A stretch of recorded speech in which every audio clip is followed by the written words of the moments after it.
Hey, everybody, welcome back. This is Camille Essick. I'm host of the Speaker Podcast. This is the podcast where innovators and critics connect. What I need you to do right now is hit that notification bell and subscribe. Follow me on Facebook at the Speaker Podcast, YouTube, and TikTok at Camille.Essick. And I would love to hear from you. You can send me an email at the speakerpodcast@gmail.com. If you haven't heard, I have some new products out available. I just released my e-course. It's called The Master Plan.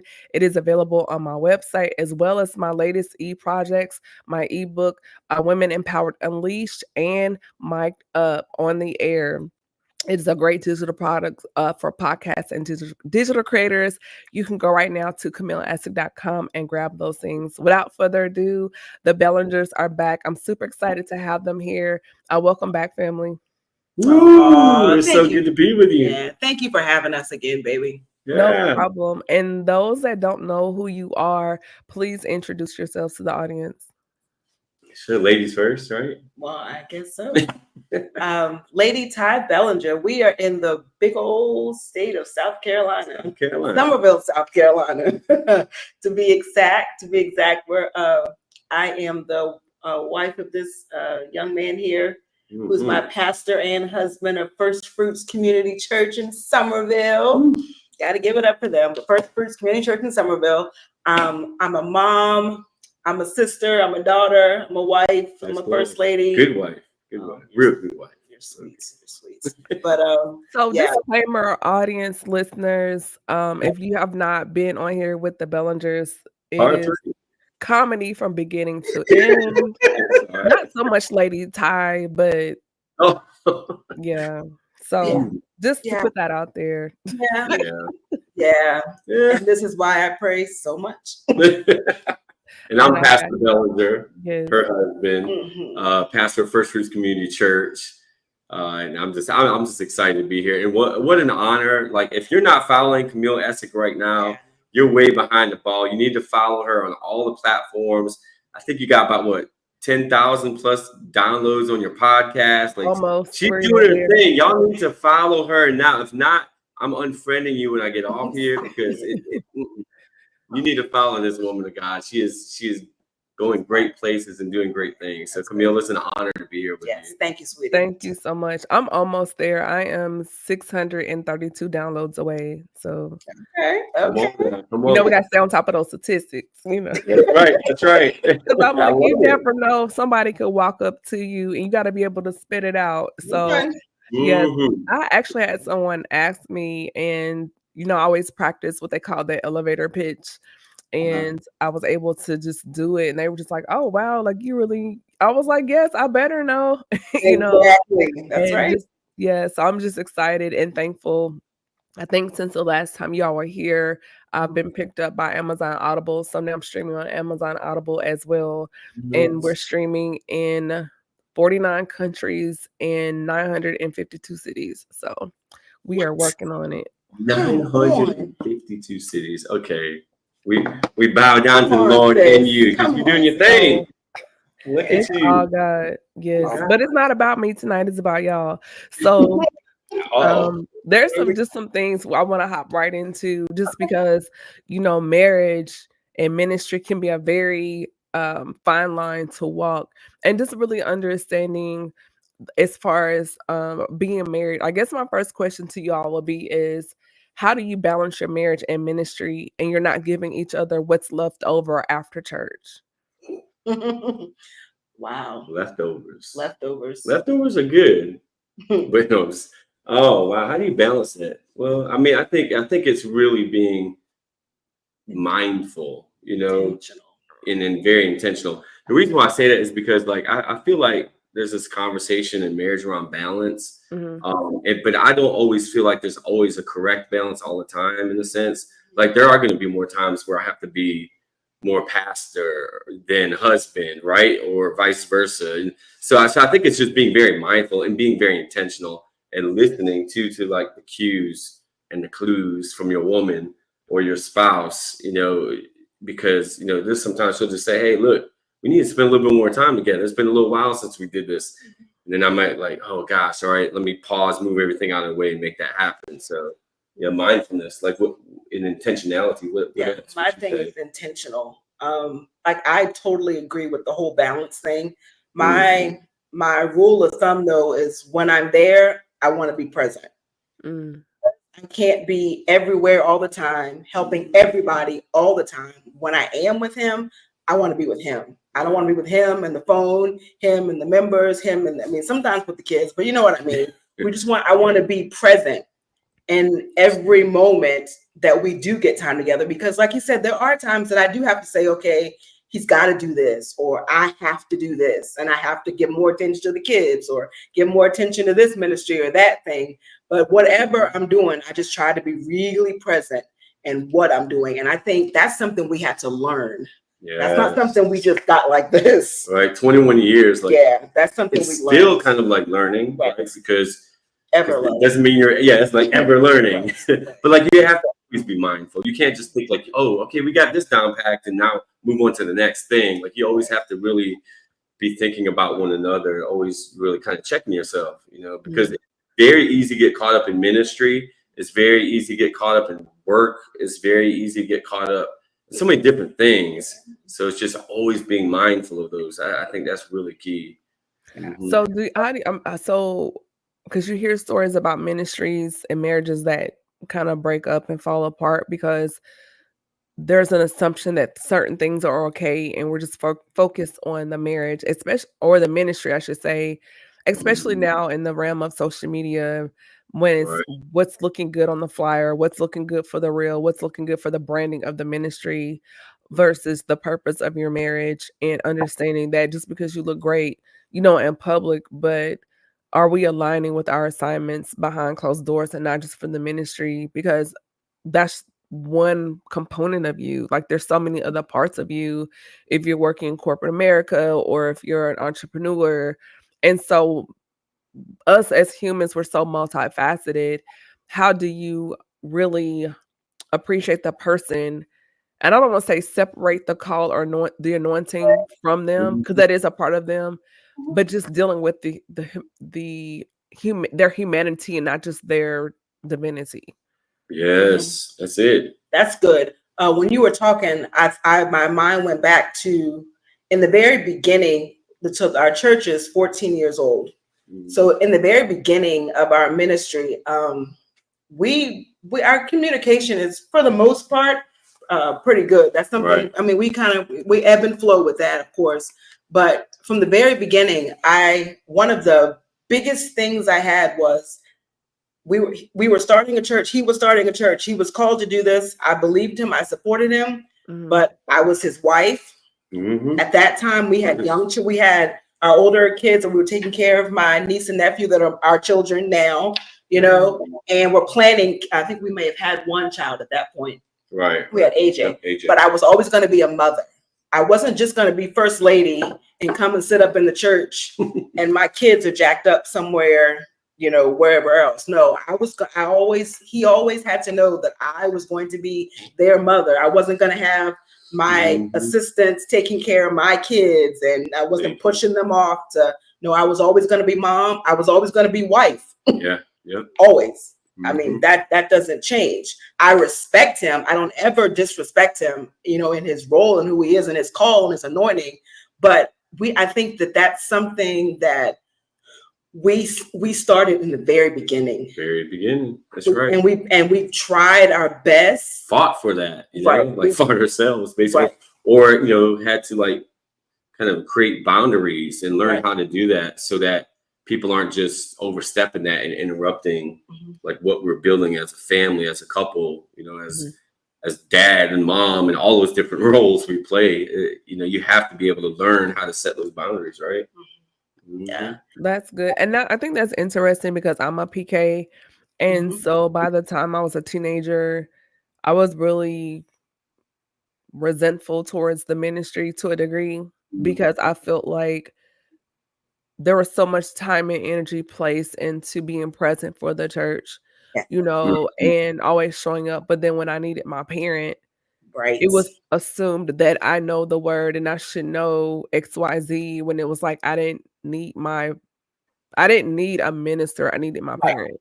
Exactly. And there was no clear line of separation between that. Mm-hmm. And then in certain areas, I felt like treatment on things were harsher because we had to maintain the image of being the PK Mm-hmm. and not causing attention. And so there was that stress too. And you hear the saying like, oh, PKs are the worst.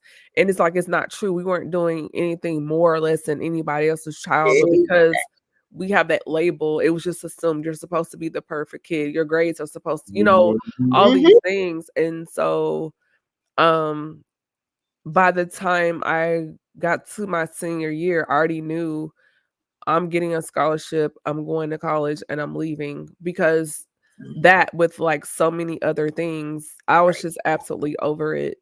And I wanted to find myself, find my voice, and find my identity, because being told no so much, but not being explained to why no.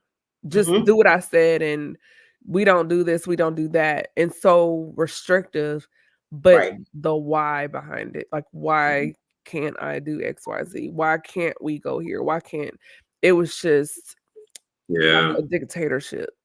Right. Yeah, that's something that I fought for. Mm-hmm. Like I said, from the rip. And I think it has something to do with the fact, from my past, my grandfather was a pastor. He pastored for 50 some years before he passed away, but I was very close to him. So I was almost like one of his children, we were just very close. Mm-hmm. And so I understand that side of it as well.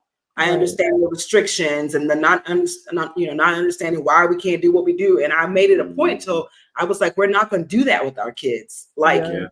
they're kids just like everybody else, Right. and so we're not going to treat our kids any different just because of the call on your life. Right. We're not going to do that. And Mm-hmm. I mean, I'm grateful for the examples that I did have. You know how you see people Right. do things the wrong way and you're like, I'm going to go the other direction. I think that's just kind of how I was. I knew that I wanted to go another direction with that. And we've just been real intentional about it. And like I said, I fought for it. I mean, there were times I'm like, no, we can't just say no. We need to explain why they can't. The why. We are sometimes they are the only kids in church for Wednesday nights and running everything. You know what I mean? So if they want to do something, then we got to be okay with that. You know what I mean? And still allow them. I think it causes more harm or more detriment when you don't explain the consequences behind choices, and then out of lack of information, lack of proper life application, to go explore, try things, and then you get yourself in situations, and then you don't know how to even get out of it because you were never talked to about certain things. Yeah. And so then you don't know what spiritual door that could open. And then you spend a couple years, or some people their whole lives, trying to fight, things because they open a door out of pure curiosity, only because that parent did not take the time back when they were younger to explain. And so I thank God, 180 back, but there was a time period where I was away, because angry about certain things, wanting to find myself, just a lot of other things. So I ventured down several paths. And the thing is, some of my friends did too, and they didn't make it back. That's right. Wow. Yes, ma'am. Yep. We talk about, like, really, like, with our children a lot, like how, I mean, yes, because we are who we are, there is a standard, right? There's a level of, like, hey, there are certain expectations, right? But that shouldn't be just because you're a preacher's kid, right? It's just, it's for several reasons. But at the same time, we've always stressed the fact or the truth that we don't want our kids to be church but have no relationship with God. We want it to be authentic. Like, we want to help them grow to want to love God in the first place, and not be forced into that. And so, like, we always try to figure out, what does that look like? Yes, yeah, you do have to come to church, right? Yeah, you do have to be involved, but also not forcing their hand, or again, kind of going back even to marriage, like, the time we spend with our kids, are we present? Like, are we there? Like, I've gotten that right sometimes, and I've gotten that wrong, and admitting that too, I think, not just to yourself, but even to the kids. Like, I know just recently, I think, I was around my daughter, but I noticed I was, like, reading some emails and stuff on my phone, and she was talking, and I missed what she said, but I caught it and I realized it. And so I took my phone, I said, hold on. I took it, I, like, shut it down, put over, and I was like, look, I'm sorry, I didn't hear what you said because I was reading what was on my phone. So just being real with them I was like, but this is important. Let's talk. And then Madison and I get talking. So it's really important to be intentional on how you spend time, how you encourage them to draw close to God, and not just close to God, but close to us. Like building that relationship with our kids. Like I also I just started reading a novel to my two youngest ones, like almost every night. Like I'm reading a chapter out of a book and just letting them have fun, just spending time with dad, not pastor, not anything else, but just hanging out with dad. And I think those things are really important. That's really good. So even in those things, as far as with your children, but then also just within your own marriage, how do you manage, like, because things happen and you don't always see eye to eye. So how do you manage conflict in those spaces and you not go below the belt? Because you hear stories about people that they all the way to the parking lot, they're going in on each other and they getting good morning, praise the Lord. It's like, no, y'all, I saw y'all at the gas station. Exactly. So it's like, how do you First Lady Tina. like, so how do you manage those things where it doesn't contaminate the atmosphere when it's time to come into, or if he's preaching and you're just like, no, that was for you. No, you talking about yourself. Like, how do you do that? Or everybody's standing up and you're not sitting on him because you're like, right. So how do you manage those things and still walk in a poise or grace, about yourself, like still being poised and grace, right? Because we're human, right. So how do you manage that? I say from my observations, from when I know I was wrong or whatever the conflict was, right? From my observations, it takes a spiritually mature person to be able to understand that while yes, like the issue is an issue, there's something more important at hand, and it's not about me and even how I feel at the time. And that's a heavy load to bear, because it's not saying go into church, put on a mask, and act like ain't nothing wrong. Because we've even had that conversation, like, I can't come here and act like ain't nothing wrong. But we also know, like, there's a certain level of assignment on our lives that we can't even, just like anybody else, like when you go to church, you're not really, like, yeah, you're bringing stuff to the church, but you don't want to bring so much of a burden to everybody else. Like, you need to think about greater than us. Like, we're here for something bigger, while at the same time saying we got to take care of this. And a lot of times we'll get it right, or we'll try to get it right before all that goes down. So we're not in the church like looking at each other like, "Hey, bless you." But I mean, it's not easy. Like some shady bless you, right? Yeah, bless you. Everybody give honor to God. And you know how church people pray those nice, nasty prayers. May the Lord reward you according to your works. No, I don't think we've ever done that. Shady prayers. You might have felt like that sometimes, for sure. Lord bless her, But no, I think it's some of that. I mean, I don't know. No, it's some of that. It's some of that. I mean, I've told him that no, I can't sit in the church and be mad at him. Right. Mad or get up and sit there and listen to him preach. I can't do that. I can't do that. Now, what I've had to learn,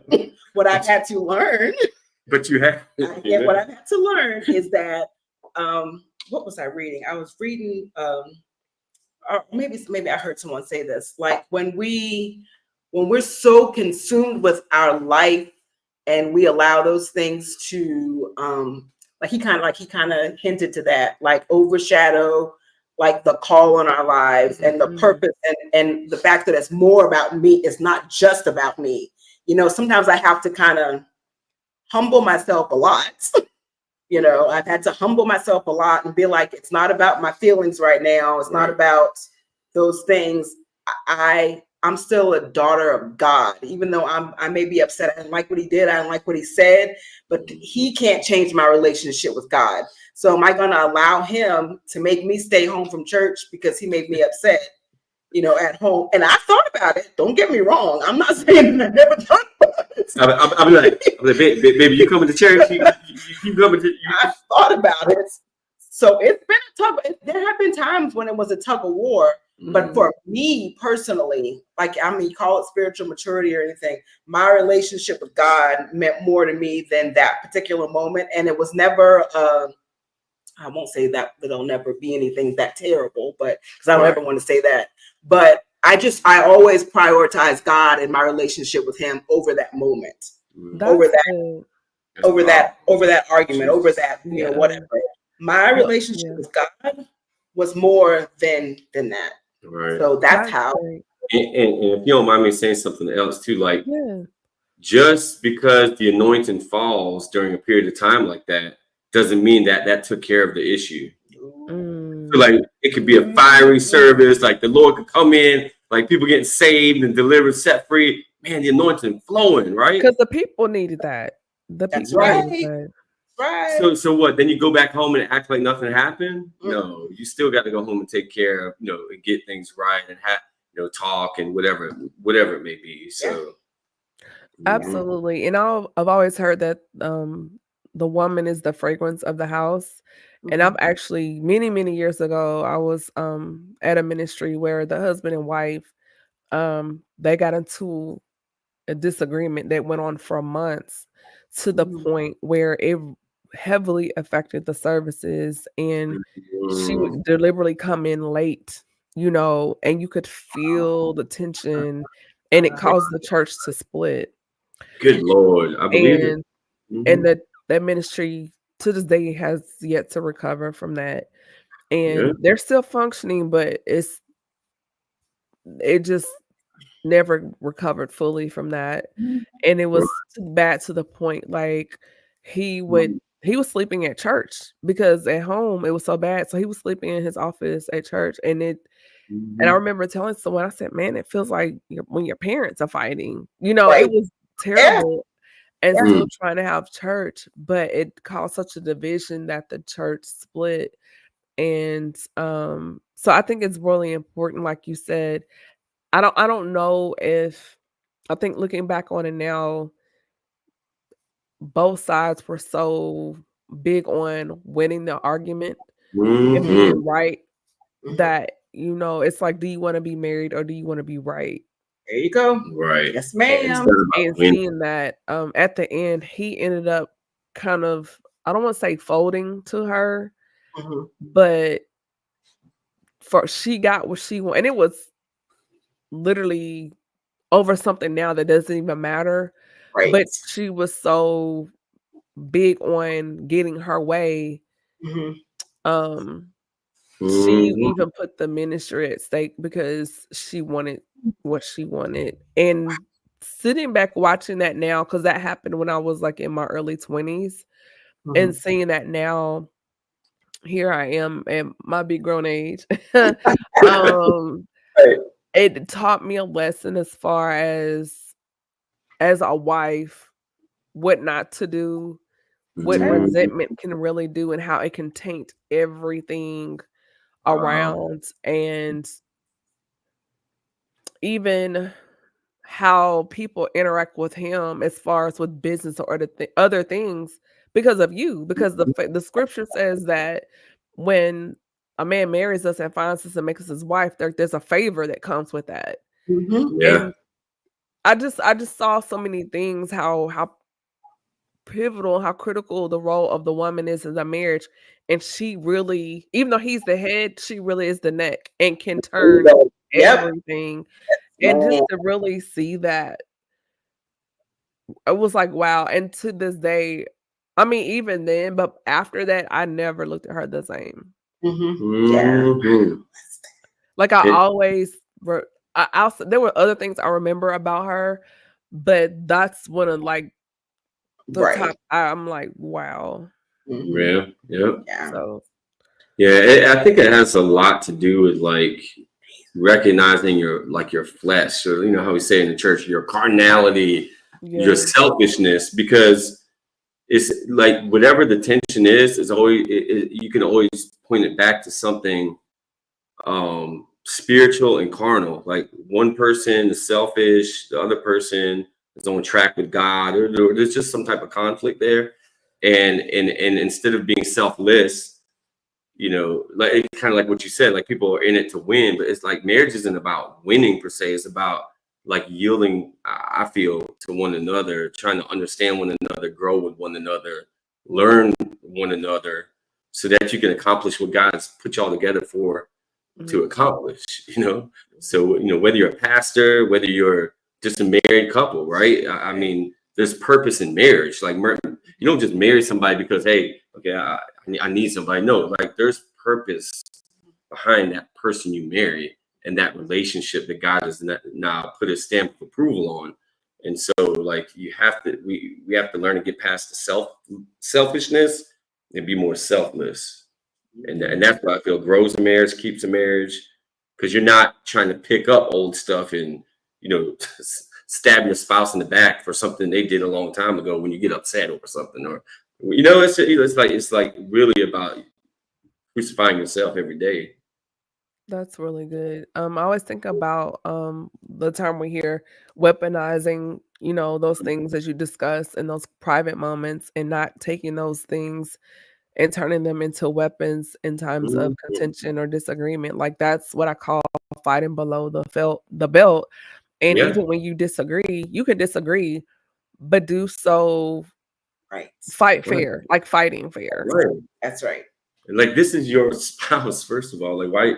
Like shouldn't you really be fighting at all? You know, it should, you know, like yeah, it just doesn't make sense. Why do I want to pick up something and destroy the closest thing to me?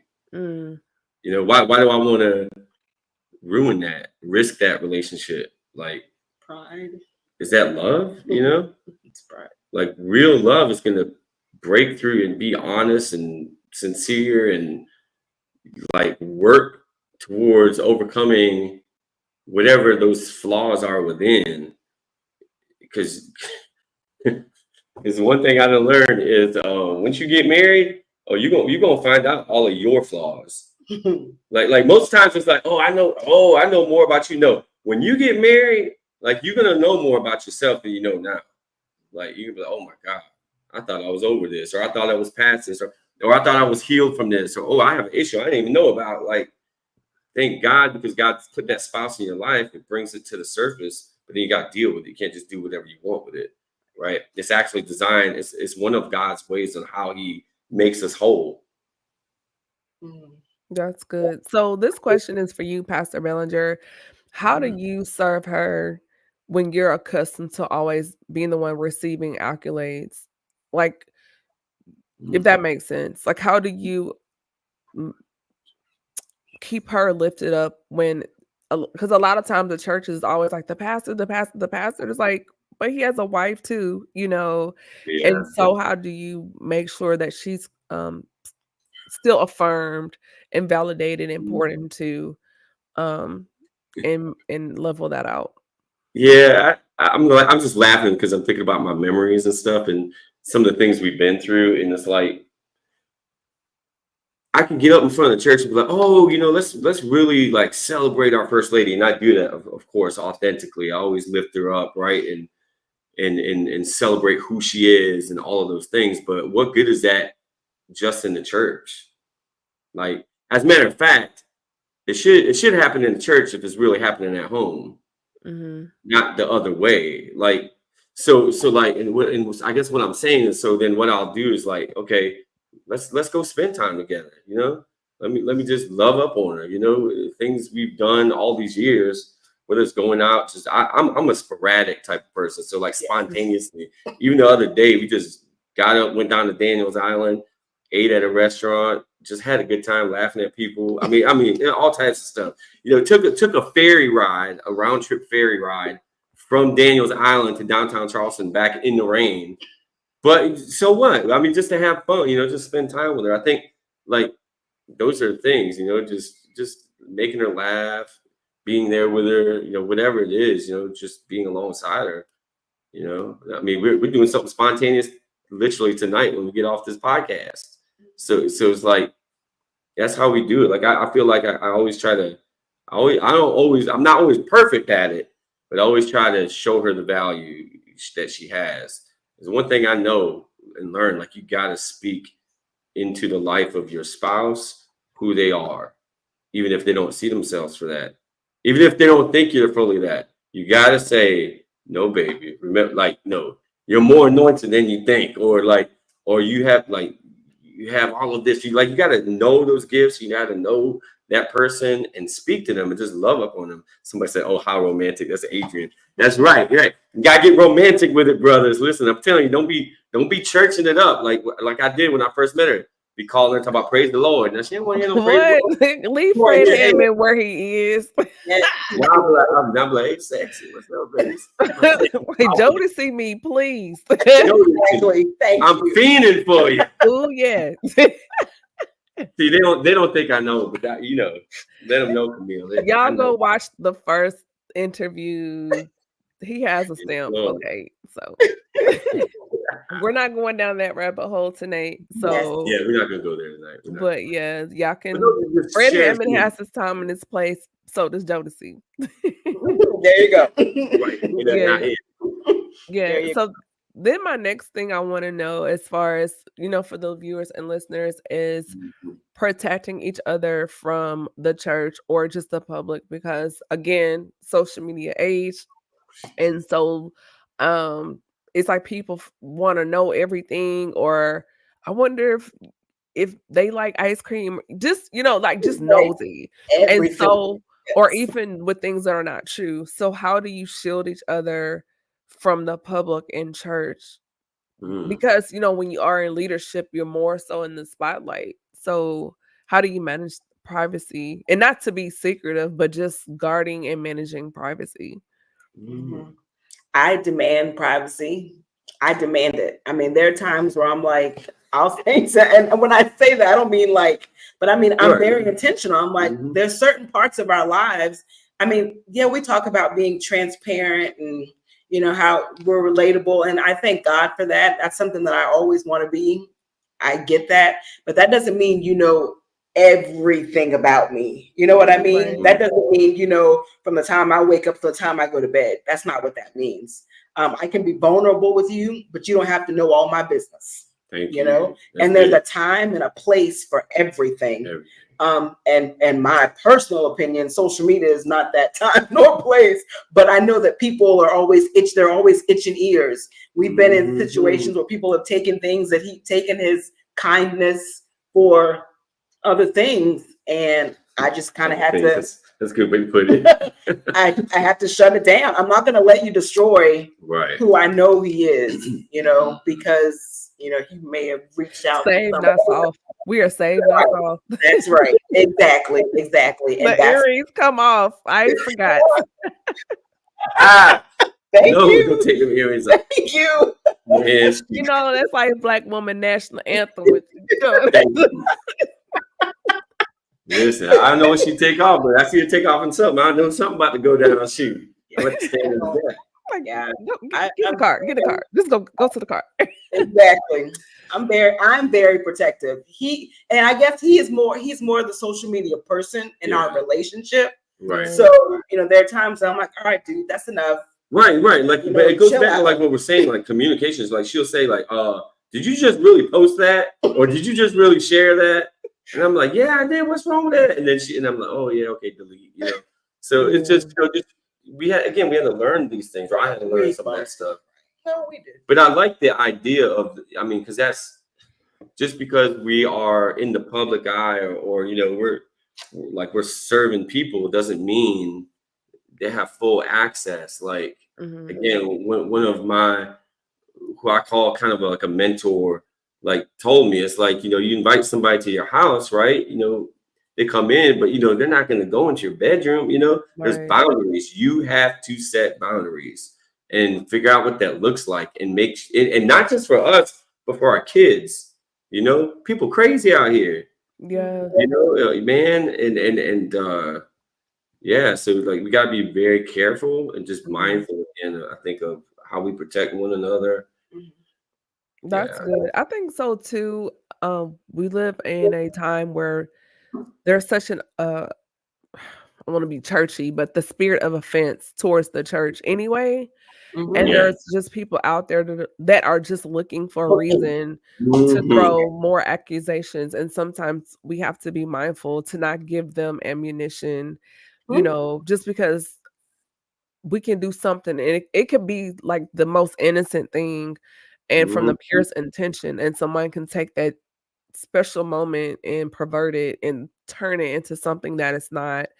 And Mhm. because um of the time we're in with social media and that mindset of some people that just want to be messy Bessie.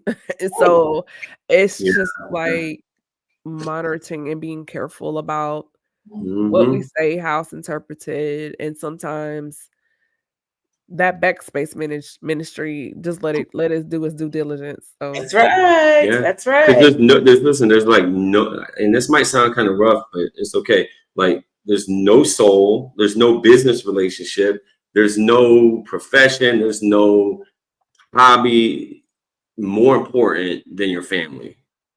Period. mhm, No, I love all the members at our church, but none of them are more important than my wife, my kids. Period. Nothing. So like, yeah, even the other day, and I think, I mean, I guess it's kind of a web here because we're talking about several different things. But what I'm like thinking about is like the other day when you had some things medically, right? We were doing some, so like I was scheduled to go to Atlanta for a week, and I was like, no, like I don't ever call out on my job because I'm a bivocational person, right? I've been in a career for 20 years as a consultant. And so I just reached out and said, listen, I'm not coming to Atlanta this week because of this. And they're like, absolutely, go for it, because I never asked for that time. But I said, this is very important. I need to be here. They thought I was actually joking. Like I thought, no, I'm staying because I need to be here for my wife, period. absolutely. So like you gotta be there, you gotta protect, you gotta set boundaries and make sure people know that very clearly. Because at the end of the day, guess what? None of them gonna be there for you. That That's sounds so good. that sounds bad. Maybe I should say at the end of the day, when everything really hits the fan, who's gonna be here in the end? When I'm 80 something years old and I need some help, who's gonna be helping me? You know? So you gotta create those boundaries and not let anybody make you feel a certain way about it. Because people gonna talk, let them talk. But exactly like Malcolm just said, that's real. That's real, you know. Yeah. And Adrian says, Pastor Tanya always used to say, don't let your good be evil spoken of.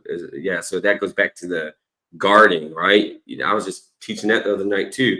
Like, you just got to be careful what you're doing, as a married couple. Like, have you ever, I might get in trouble for this, so just mute me if you need to. But, like, I am not that person that's okay with like running a ministry and all you see is me. Why? Because think of all these women out there. Oh, where's his wife? Where's his wife? Some of these women try to take advantage of that. So, or when am I trying? What's my intent? Like, no, listen. Like my ministry starts at home. So you're not gonna see flyers with just Pastor Bellinger. No, you're gonna see my wife on most flyers. You're gonna see my wife in church communications. Like, no, like we're in this thing before our church started and after it's gone, or whatever, after we move on, whatever it may be. Like, so there's no way I'm going to put like my family at risk, my marriage at risk over ministry, other places, and what trends are. No way. And Mm-mm. that's a good point. And I wanted to ask you, Lady Ty, excuse me, but as far as like being his wife and not being a co-pastor, because Mm-mm. you see situations where they automatically culturally within that congregation will throw the label of co-pastor on the Right. wife Right. automatically. I don't know where that started. Like Me neither. when I grew up, the first lady was the first The lady, first but lady. Exactly. somewhere along the line it was like, oh, co-pastor so and so. And I've seen other first ladies to say, no, I'm not a co-pastor. I'm his wife. Don't label Mhm. me as the co-pastor on his flyer. That's I'm his right. wife. And so when he said that, that immediately made me think of that. So what is your take on, you know, making it known, yes, I'm on the flyer, but I'm not the co-pastor, I'm his wife? I just can't get rid of that word intentional. Because and this just recently just came up because we did a flyer, and when he showed me the flyer, he had both of us on there, and when I'm fine with that, I don't have a problem with that. But the way it was labeled, someone could look at it and say, is she the pastor as well? And I was like, we got to change that because I'm not the pastor. I'm not the pastor. He didn't call me to that. Don't put the warfare on me. Take that right, down. exactly. Right. That's not who he made me to be. That's his role. So I'm not letting anybody put that on me. I refuse to do it, you know? And I mean, people have said, you know, they make jokes because he hasn't, some people think I should be one thing and, you know, God is calling. Well, when God calls me to whatever he calls me, and I'm going to know for sure. Thank you. And I don't need anybody else to tell me. Oh, I see you a prophetess. Right. I know when God is speaking to me. So not being afraid, I think that not being afraid to say no to culture. Like, I understand that that's what people are doing, and that may make some ministries more what's the word, relevant or palatable, whatever you call it. But that's not who God made me. So I have to be comfortable in that and be okay with that, and then I have to share that with, you know, whoever I have to share. And most people that do that, and it's not their role, they got insecurities and they're trying to be validated, and so they find out, oh, I can just take on this title now. And now I become somebody I'm not. But what happens is, okay, they start getting all this validation. Oh, I'm celebrating this woman done stepped into her ministry, or this man doing. But then all of a sudden, it destroys the marriage because they're out of order. And like, God ain't called you to that. You know, if God has not called you into that thing, that assignment, don't step into it. Be who you are. It's okay. It's okay that she's my wife. We call her first lady of our church. But what that means at our church is, she's my wife. That's right. She's my wife, and then nobody else is. And she is a woman that speaks into the lives of the other women. She helps lead the women, but she ain't calling herself the apostle, prophetess, priest, like God high priestess of first fruits. Right. It would be different if God called me to that, but God didn't call me to that. That's not what he called me to do. And so not allowing people to push you in an area where God hasn't put you. So what about having that same autonomy for your children and not pushing your kids into being the next whomever and allowing them to be great? Because maybe they're called to medicine or to be a judge or an attorney, even though they may be saved, but letting them be great in the marketplace and not pushing them. Because you see a lot of people that have pushed their kids into certain offices and the kid never wanted that. Right. Or they did it out of obligation, but deep down, their heart was not actually there. And you get in trouble with God because of that. Because now, like God's saying, oh, I have a purpose for your son and your daughter, but you push them into something that's not my will. So not only is your child in trouble, you in trouble. You know, so it's like, no, like AJ, like whatever your passion is, whatever your purpose is, it's my assignment as a dad to help lead you into whatever that is and see that. Most parents push them into something they want it to be, you know, or maybe they haven't fulfilled like the way they expected. So, hey, my son's going to be the one that's going to carry it on. Who said who? You know, that might be the case, but that's not always the case. So do you think it's them living vicariously through their kids sometimes? Yeah. And most of the times when you see that, that's what's happening. And it's like, no, like my role as a parent, our role is to seek God and see the thing that God has put in them, the gifts he's put in our children, nurture those gifts. And help them be in that relationship with God, because then it's God that's going to lead them into their purpose, and you don't push them into something they shouldn't be in, because man, there's so many horrible things that can come from that. The stress, The pressure. The pressure. Gosh, Yeah. it's horrible. It's sad, and wonder why, like, kids run from the Lord or run from church. It's just because you can't do that. Like, and it's not even a pastoral thing, right? It's for all marriages, Don't force your kids, right? But show them the value of like a true relationship with the Lord. Like, let them see that not just at church, but at home. Be real with them, like, and then encourage them. And I think that's the route to go, because you can really destroy a child by those types of pressures and unrealistic expectations that not even God has for them. That's good. And one thing I was just thinking about when he said that is that not only this is something that we're learning as a couple and as parents, but we still have standards in our home. Yes. So just because our kids, they're kids, so we still have a responsibility to train them up in a way. So sometimes I feel like parents take that and they use that as a crutch, and they're like, I'm going to allow my kids to do everything they want to do, and then God's put on the back burner. Right. So I think that we still have to be very careful and mindful that we still have to train them up, in the way that God has called us to do. And then, like he said, then speak into them, whatever that thing is that God has placed in them. We can't place it in them. God has to do it. That's not our job to place it in them. If we see something, we can call it out. Yeah. But we're not the ones that's going to put it in there. But we do have to have standards. Like, my kids are not staying home and I'm at church and they're just going to stay home. Like, they're still going to come to church. Like, whether they wanted to watch whatever. There's times they're going to still go to church, but I'm not making them go to church I want them to want to be there.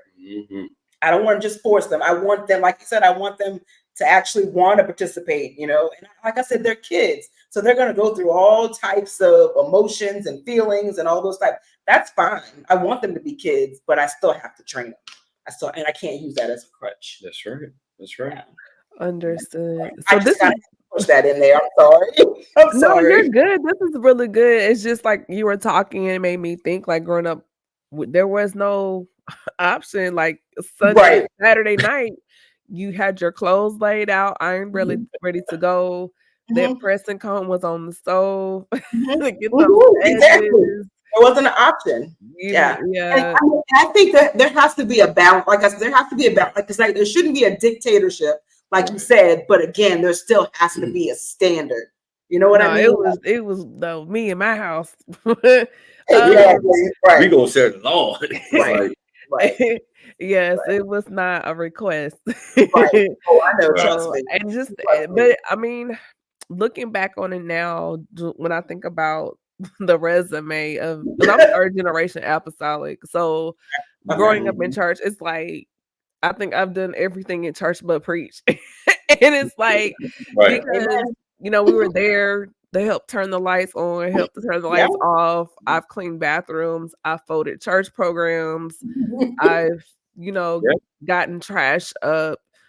Things that people leave. Back in the day, we had pews with the pockets and gum and nasty. And back in the day, we had the hymn books. We had to get all the hymn books and the church fans. I had the family with the lady with the gloves, and she's looking up. That it was the funeral home fans, the Martin Luther King fans. Exactly. It was the one Jesus was knocking at the door at the Lamb. The church fans. That, and I've taught vacation Bible school. I've been secretary and choirs, all that. So, and it's just like, but you don't realize you learn a lot of skills, right? You get a unique skill set, right? So, I mean, didn't always love it, but looking back on it now, it's like, okay, it wasn't like all bad, right? I mean, it forms in you principles and things of that sort. And when you were saying that, it made me think about like all our kids do. And recently, I was just like telling them, like, you know what? Like, I don't say it much, but I really do appreciate like all the things you do, and like they actually do it willingly. Like, even a little girl now at the church, she's running the cameras, the live stream cameras. But it teaches you service. It teaches you service. Yeah. So I think it's just thanking them too, and like actually showing them appreciation. You know, not so much that they did it because we asked them, but they actually did it. I mean, I don't know. I just think you should always thank your children for like helping out and doing stuff that sometimes kids don't want to do, but they still do it. I just like I love how our kids serve. I just kind of give some props to our children. Our kids are awesome. All from the oldest to the youngest. Like it's just amazing. Yeah, like I love it. Awesome. This has been a great conversation. And I just first want to thank you all for joining me. And before we wrap things up, do you have any takeaways or nuggets that you want to leave for the listeners and viewers? And then also where people can connect with you on social media? Wow. Takeaways and nuggets. So extra. Oh my God. He is so extra. You know what? Why you gotta be extra, man? Yes, he's very extra. But you know how earlier you were talking about loving the humanity of your spouse or whatever? Those are the things that I love about him, because he's the one that's always gonna cut up. He's always gonna make me laugh. He's always gonna, and so that's what I love about him. Yeah, he's a good preacher. He's gotten better over the years. He's getting there. But I didn't marry him because he was a preacher. I didn't marry him for the power or for the position or what I thought. I didn't marry him for those things. I married him because he was good to me. He treated me like this man, he's just always been good to me. I need one of them things to be like, all right, go ahead. See what I mean? We don't have the hoop tracks over here. Hoop track, right? Come on, Pastor Moore. I need you to sponsor. They gotta pay me. I'm sorry. They gotta pay I'm you. not shouting out any brands but my own, unless you. Thank you. What they say don't count unless you can't swipe the credit card. So exactly. Yeah. Exactly. Don't tell me. Tell me. Exactly. Yeah. Exactly. But yeah, I guess that would be my takeaway, is that he's Pastor Bellinger hasn't been good to me. Abraham has been good to me. And so I respect him as pastor. I respect him in all these different hats and things that he wears, but I enjoy him. I enjoy spending. He makes me laugh. We have a good time together, and that helps the hard times. Right. Because there are times that are hard, and I have to remind myself, of the good times. Remind myself of the way that he makes me feel. And he's just been really good at that. So you can't keep talking like that, man. I'm about to turn red, man. You know what? White people kind of turn a little red when they start. Oh God. Ethnic. What would my takeaway be? Well, I would just add on to that like really like be mindful of your spouse, who they are. Think about your family, think about God, how he sees you treating them.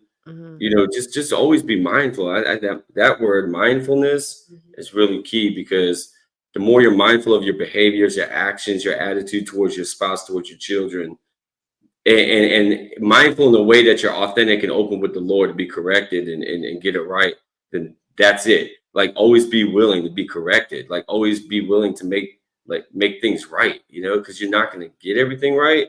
But that the most important ministry is family. It's your home.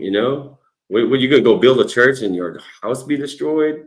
The Bible even says, like, you're worse than an infidel. Like, if you ain't taking care of your kids, like, take care of your family first and watch what God will do. He'll put so many blessings on you. And I just love hanging out with her too. I like to make her laugh because I love hearing her laugh. I love looking into her eyes, man. I love a whole lot about this woman, y'all. I can't share. There's boundaries, y'all. What y'all doing? Can't share all that stuff up on here. But I just love this woman. 21 years. Laid it on thick. Boy. Oh my gosh. Oh my God. Good. Jesus. We got to wrap this up. See, I knew, but this is not bad. This is not bad. You behaved yourself today. You get a star. You get a gold sticker. Yeah. Part 4 today. Okay. He did good today. He did good today. He did good today. Goodness. Well, yes, thank you all so much for joining me. I really appreciate sharing your wisdom with us. We really appreciate it. And I hope everyone that you got something from this, whether you listen now or later. Yeah. We will not have a live next week only because I'm preparing for Heart and Soul 2024. That will be on October 31st at 8 p.m. Eastern Standard Time. I'm hosting a panel with 8 amazing women, Wow. married, single, divorced, and dating. And we're going to have Good. conversations about love, marriage, and relationships. So that is a conversation you don't want to miss. Please go to my website at CamilleEssick.com, stay in the loop. And you can also follow me across various social media streams. And I would love to hear from you all. You can connect with me, sending an email at thespeakerpodcast@gmail.com. And I have new ebooks and products available on my website at Camille.Essick.